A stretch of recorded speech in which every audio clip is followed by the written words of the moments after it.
नमस्कार दोस्तों, आप सभी का स्टडी IQ अकेडमी में स्वागत है। आज आपके लिए राजस्थान जीके पिछले साल के जो RSMSS में पूछे गए हैं वो सारे प्रश्न मैं आपके लिए लेकर के आ गया हूँ। ये आज का आपका 8वां पेपर का मैं सॉल्यूशन करवाऊंगा और 8वां पेपर का जो सॉल्यूशन करवाऊंगा इसमें एक बात इंपॉर्टेंट है, इसको 2 पार्ट में करवाऊंगा दोस्तों। मैं 90 क्वेश्चन है तो आज मैं जो आपको करवाऊँगा वो 44 क्वेश्चन करवाऊँगा और 46 क्वेश्चन जो बचे हैं वो मैं कल करवाऊंगा आपको। ठीक है, आ गई बात समझ में सभी स्टूडेंटों को?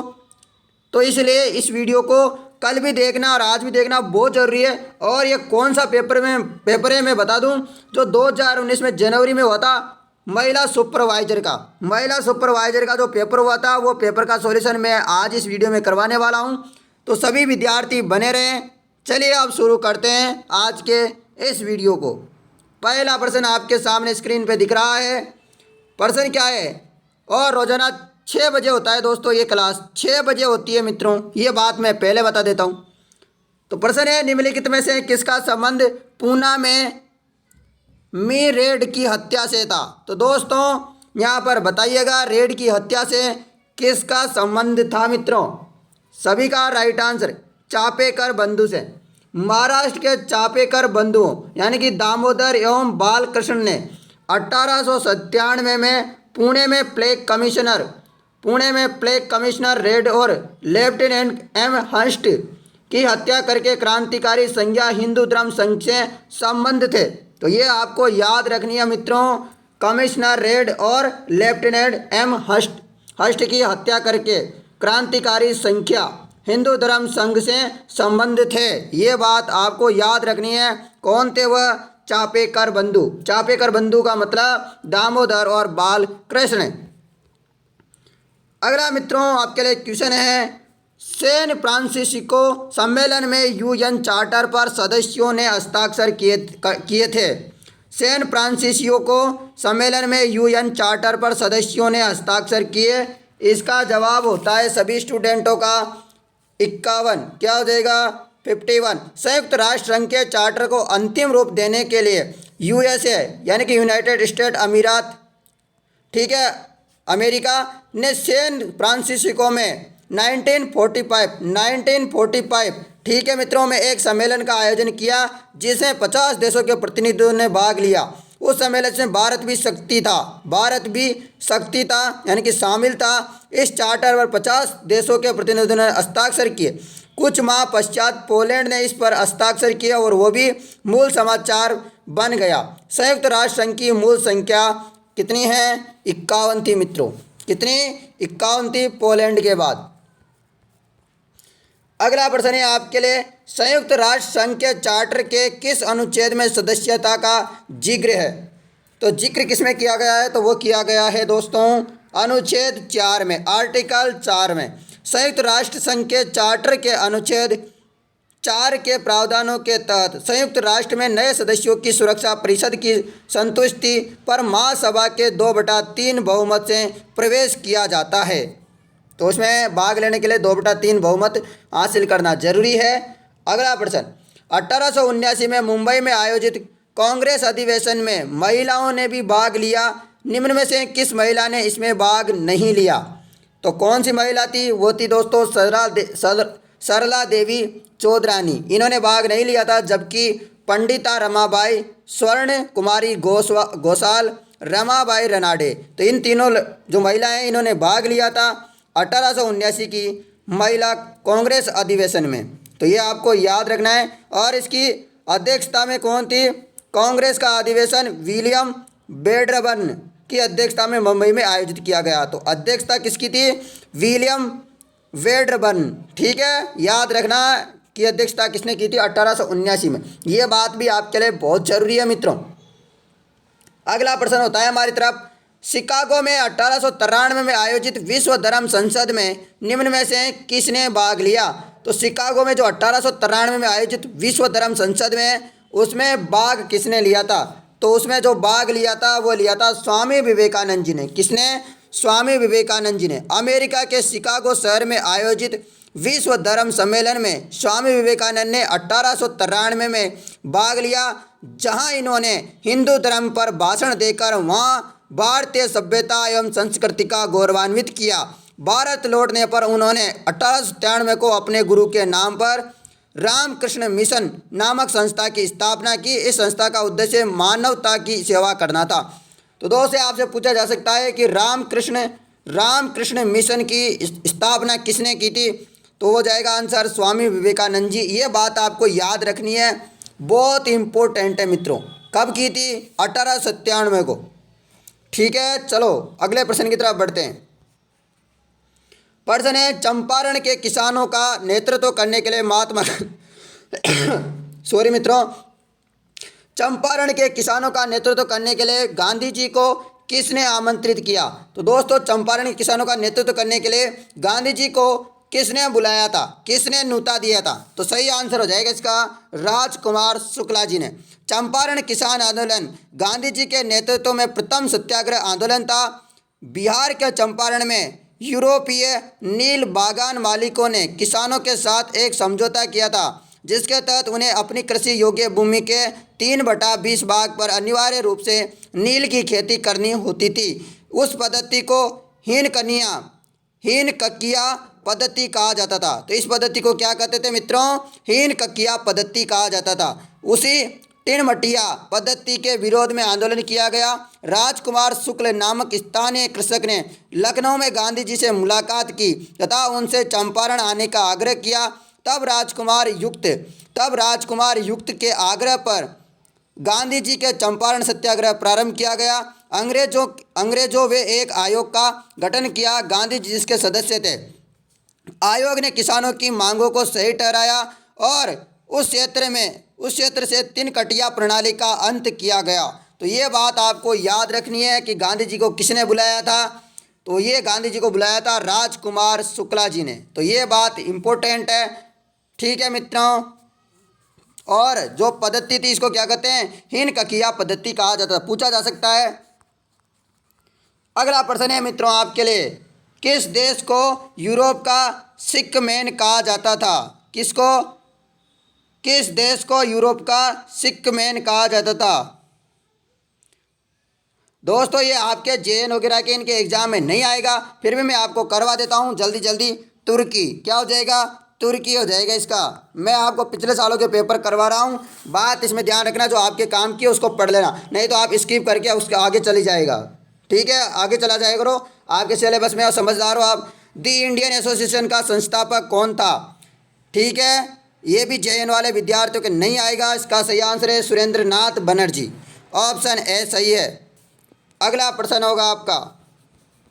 प्रश्न क्या है? दी इंडियन एसोसिएशन का संस्थापक कौन था? ये भी आपके एग्जाम में नहीं आएगा, जो राजस्थान जेएन की तैयारी कर रहे हैं और सभी बच्चों के आएगा। सही आंसर हो जाएगा इसका भी सुरेंद्र नाथ बनर्जी। ठीक है मित्रों, अगला प्रश्न की तरफ बढ़ते हैं। अगला प्रश्न है, फ्रांसीसियों द्वारा मद्रास अंग्रेजी को पुनः लौटा दिया गया इस संधि के माध्यम से। तो दोस्तों ये भी आपके एग्जाम में नहीं आएगा, इसे याद मत करना। साल भाई 1782। यदि आप और एग्जाम की तैयारी कर रहे हो तो आप इन्हें याद कर सकते हो मित्रों। अगला प्रश्न है, निम्न में से किस मुगल कालीन इमारत में पित्राडूरा का प्रथम बार प्रयोग किया गया? तो ये भी एग्जाम में नहीं आएगा, आप पढ़ते रहिएगा। पर इत्मातुदौला का मकबरा। ठीक है, समझ में आ गया।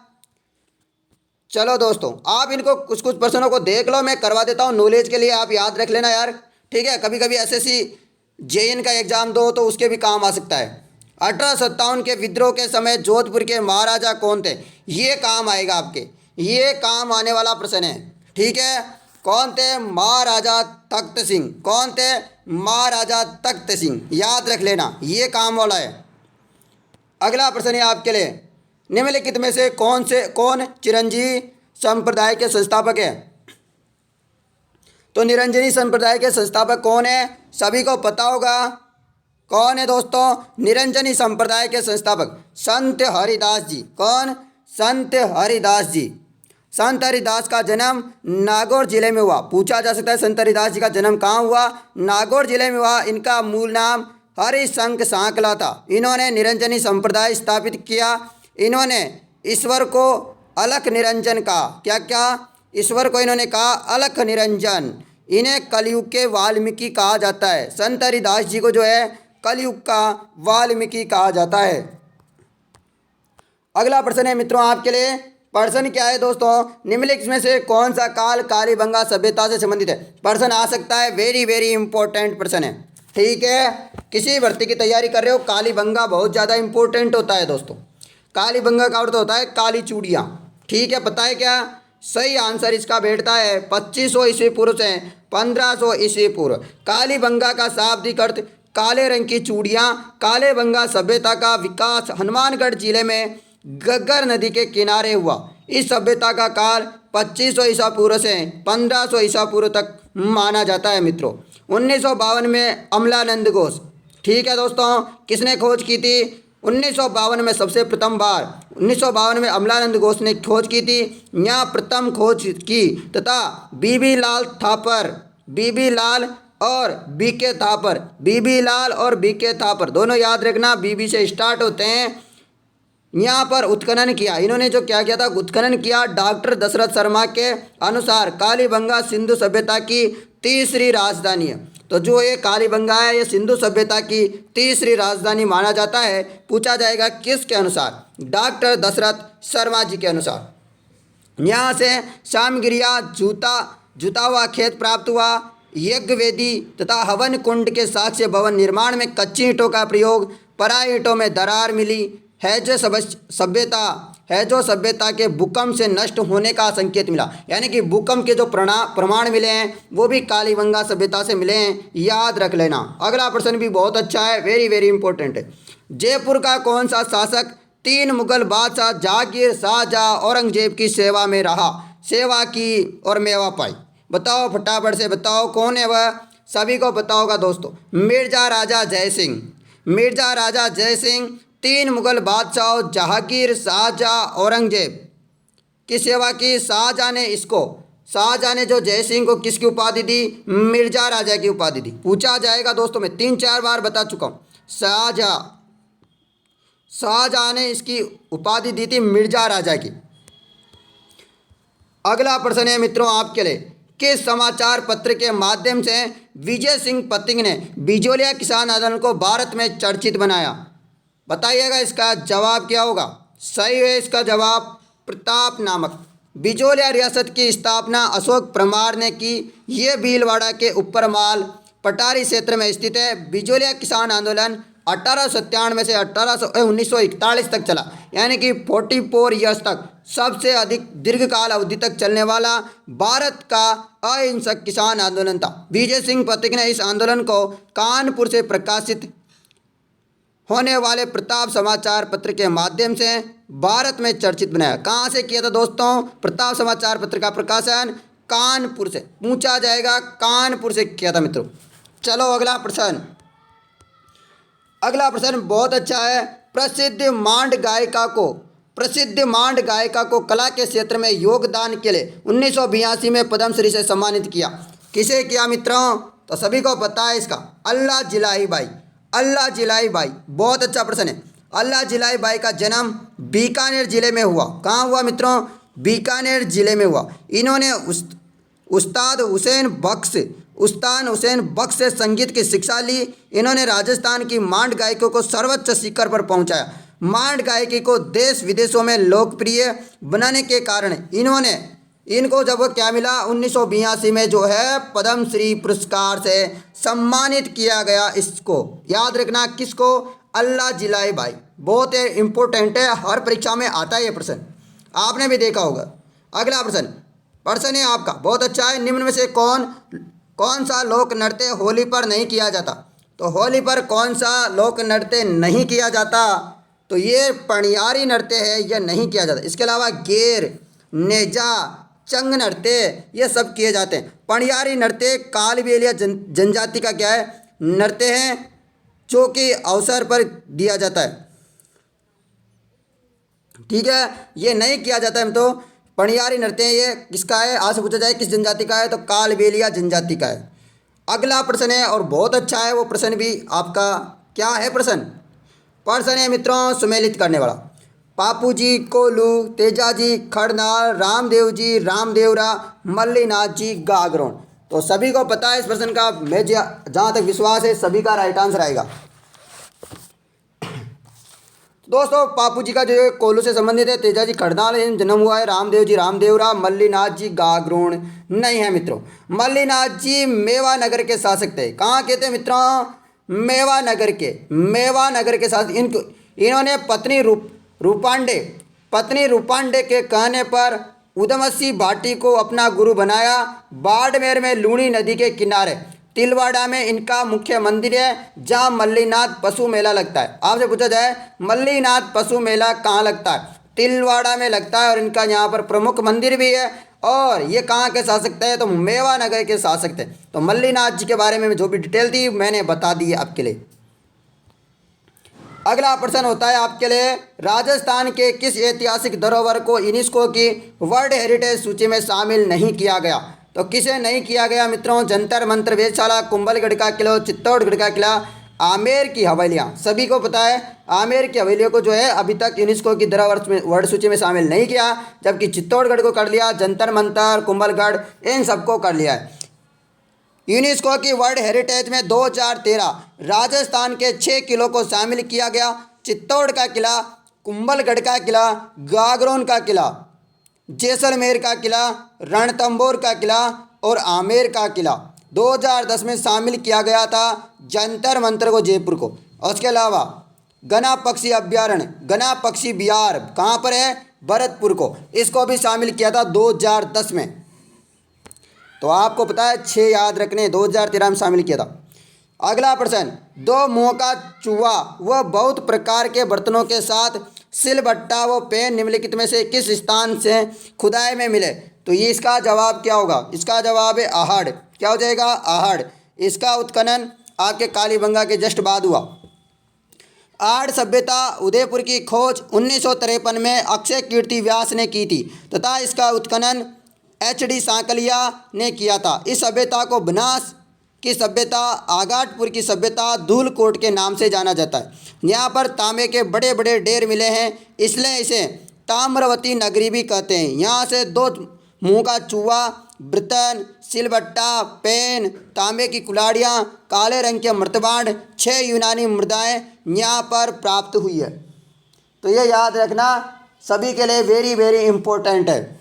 ठीक है मित्रों, आशा करता हूँ प्रश्न आपको समझ में आ रहे होंगे और आप बहुत खुश होंगे इसको देख करके। ठीक है, तो आपको समझ में आ रहा है तो एक बार जो है कमेंट कर दिया करो मेरे प्यारे भाई, फटाफट कमेंट करो।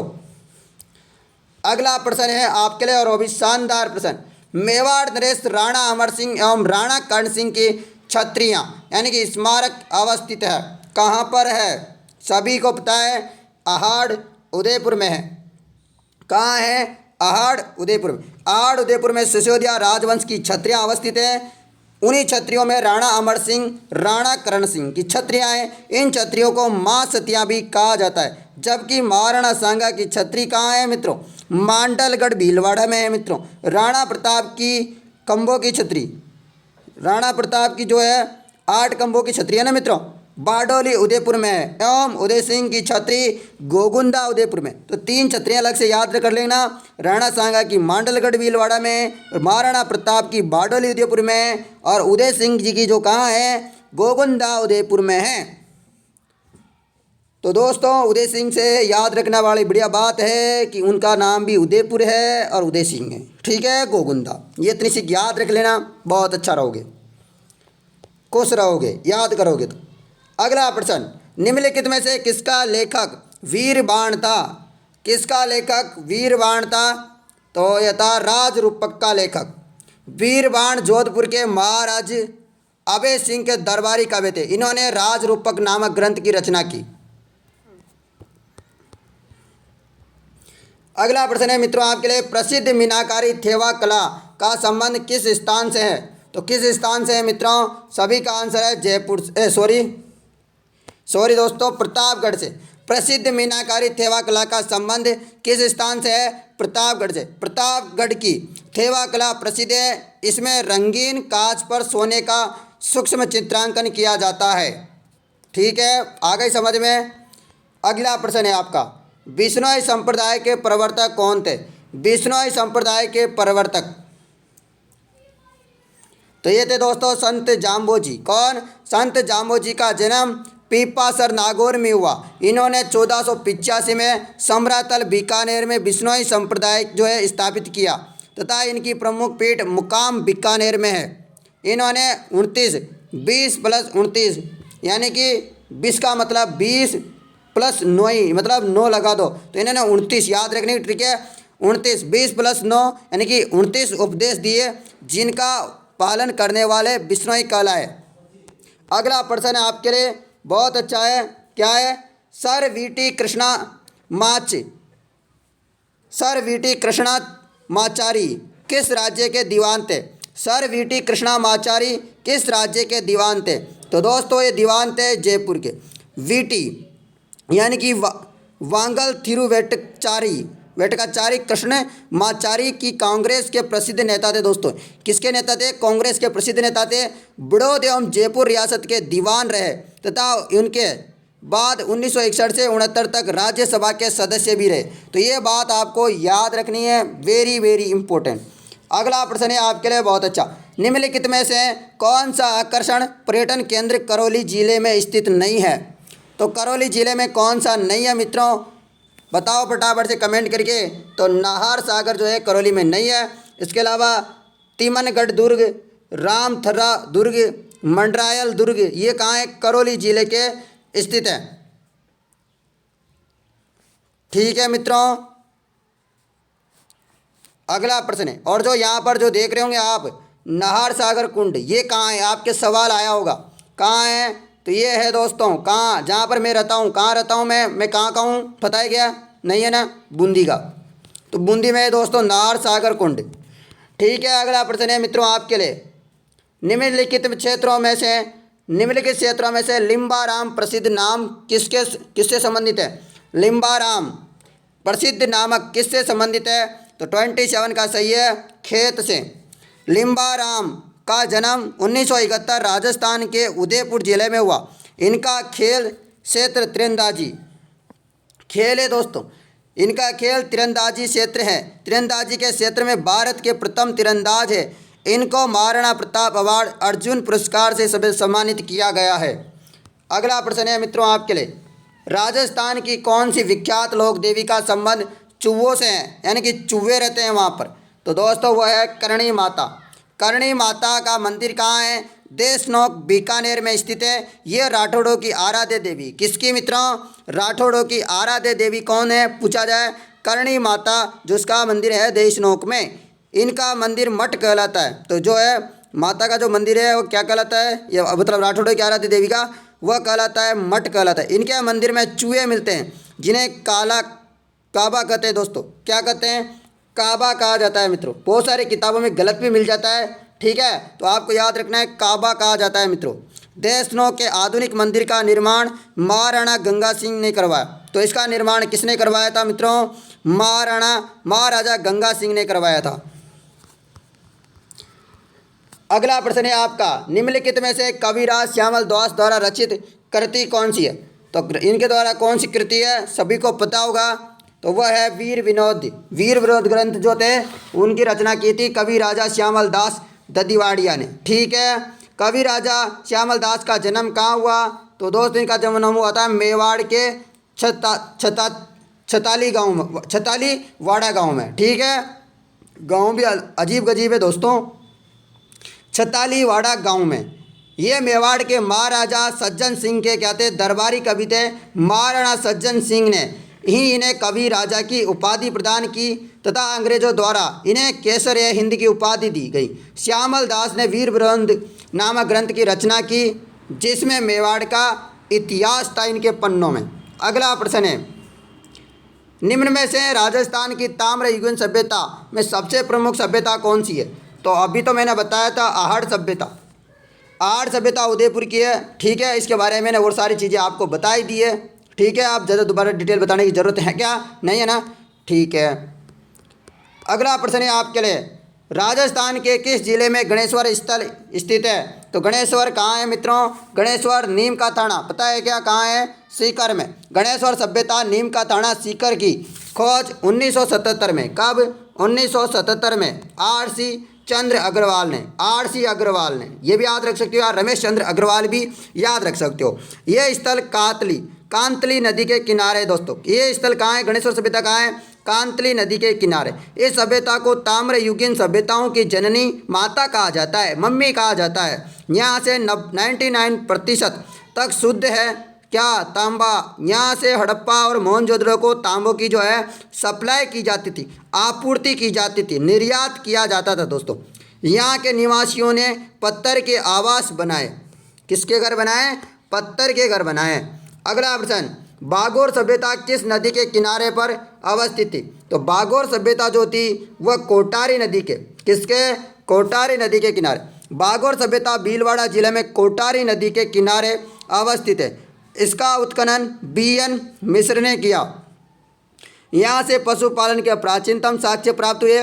बागोर को आदिम संस्कृति का संग्रहालय, आदिम संस्कृति का म्यूजियम कहा जाता है मित्रों। और कोटारी नदी पे एक और बांध बना हुआ है, मेजा बांध। अभी आपके एग्जाम में भी पूछा था, पता है क्या, RSMSB JN के एग्जाम में पूछा था।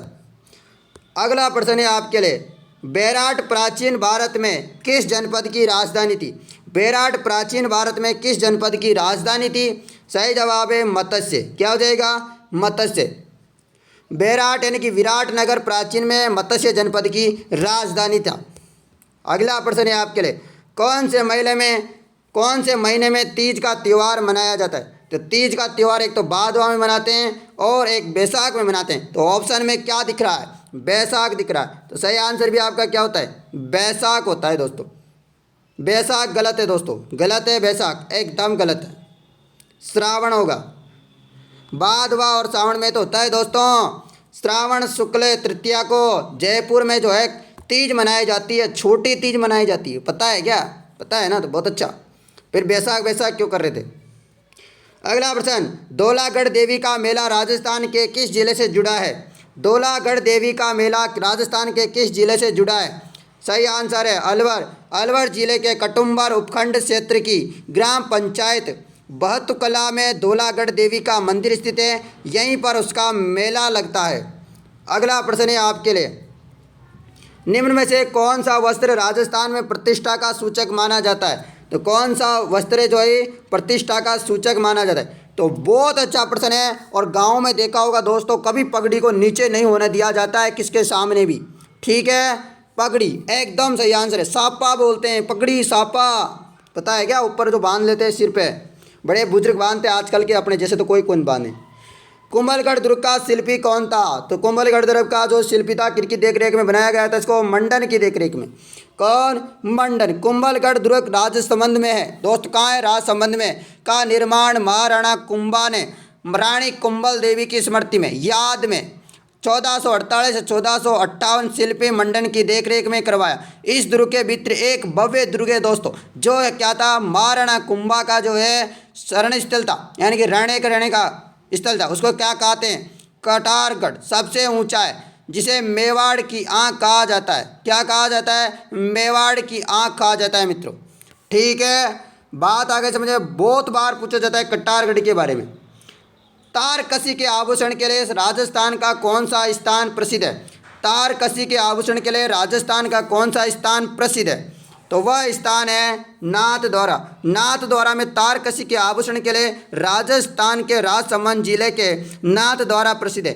इसके अलावा पिछवाइयों के लिए भी नाथद्वारा प्रसिद्ध है, ठीक है मित्रों। नाथद्वारा के बारे में बहुत अच्छी जानकारी मिल गई होगी आपको, रोजाना पढ़ा रहा हूँ नाथद्वारा के, एक न एक प्रश्न नाथद्वारा से आता है, हर एक एग्जाम में आता है मित्रों। ये चैलेंज के साथ मैं कह सकता हूँ आपसे इस बात को। कोटा के किस शासक के काल में शिकार का चित्रण कोटा शैली का प्रतीक बना। सही आंसर है राजा उम्मेद सिंह। कौन, राजा उम्मेद सिंह। अगला प्रश्न होता है, बहुत अच्छा प्रश्न है, राजविलास की रचना किसने लिखी। राजविलास की रचना किसने लिखी। तो ये लिखी कवि मान ने। किसने मित्रों, कवि मान। सही आंसर है। और 4 प्रश्न और बच रहे हैं, इसके अलावा जो बचेंगे प्रश्न उनको मैं कल करवाऊंगा। बने रहो आप, बने रहो। निम्नलिखित में से किस वाद में ये कहा गया था कि प्रस्तावना भारतीय संविधान का अंग नहीं है। बेरुवाड़ी वाद में, बेरुवाड़ी बनाम भारत संघ 1960 के मामले में उच्चतम न्यायालय ने प्रस्तावना को भारतीय संविधान का भाग नहीं माना, लेकिन केशवानंद भारती बनाम केरल राज्य 1973 के मामले में उच्चतम न्यायालय ने प्रस्तावना को संविधान का क्या माना? अंग माना, भाग माना। बहुत अच्छी बात है दोस्तों, चलो याद रख लेना, याद रख लेना, वेरी वेरी इंपॉर्टेंट है। अगला प्रश्न पर आपके एग्जाम में नहीं आएगा, ठीक है या मित्रों? आगे बात समझ में। भारत की प्रथम पंचवर्षीय योजना किस मॉडल पर थी? तो भारत की पंचवर्षीय मॉडल भी आपको नहीं आएगा, आपको राजस्थान का आएगा, ठीक है? परंतु जो पढ़ रहा है उसको पढ़ने देते हैं, मैं आंसर बता देता हूं इसका, हेराल्ड डोमर मॉडल। अगला प्रश्न आपके लिए प्रश्न है, क्या है प्रश्न मित्रों? प्रश्न है, निम्नलिखित में से कौन से कथन केंद्रीय सत्कर्ता आयोग के बारे में सही है? तो ये भी आपके एग्जाम में नहीं आएगा, मैं पर बता देता हूँ। इसका ऑप्शन क्या हो जाएंगे सही? इसकी स्थापना सतानम समिति की सिफारिश पर की गई, बिल्कुल सही है। ये एक संवैधानिक निकाय नहीं है, बिल्कुल सही है। ये अनेक सदस्यों वाला एक आयोग है, बिल्कुल सही है। यानी कि आपका जिसमें तीनों आ रहे हैं, केवल 1 3 4, ठीक ठीक ठीक, नहीं नहीं दोस्तों, ठीक है, ये तीसरा वाला गलत है। ये अनेक सदस्यों का आयोग नहीं है, ये क्या है? एक केंद्रीय अन्वेषण यानी कि ब्यूरो सीबीआई के कार्य का पर्यवेक्षण करता है। तो यानी कि 1 2 और 4 सही है। ये ऑप्शन वाला ए वाला जो है ना, ये सही है, बहुत अच्छा। लास्ट प्रश्न है, मैं बता देता हूँ यहाँ प्रश्न क्या है। प्रश्न है मित्रों, मूल भारतीय संविधान किसके द्वारा हस्तलिखित है? तो किसके द्वारा हस्तलिखित है? तो ये दोस्तों जो मूल संविधान है, यह है प्रेम बिहारी नारायण राय ज़्यादा, ठीक है, इनके द्वारा लिखित है, हस्तलिखित है। तो दोस्तों आशा करता हूँ आज में मैंने प्रश्न करवाए, इसमें कुछ प्रश्न आपके बहुत सारे विद्यार्थियों के अलग से काम के थे और बहुत सारे के काम के नहीं थे। कोई बात नहीं मित्रों, डेली पढ़ा करो, बहुत अच्छा प्रश्न है। और मैं कल जो है इसके अलावा जो 46 प्रश्न बच गए हैं दोस्तों, 90% थे दोस्तों महिला सुपरवाइजर में। अब दोस्तों इसके बाद मेरा कंठ दर्द करने लग गया है, इसलिए मैं अब उन प्रश्नों को नहीं करवा पाऊँगा, ठीक है मित्रों। और इसके बाद एक और क्लास होगी 9 बजे शाम को भी।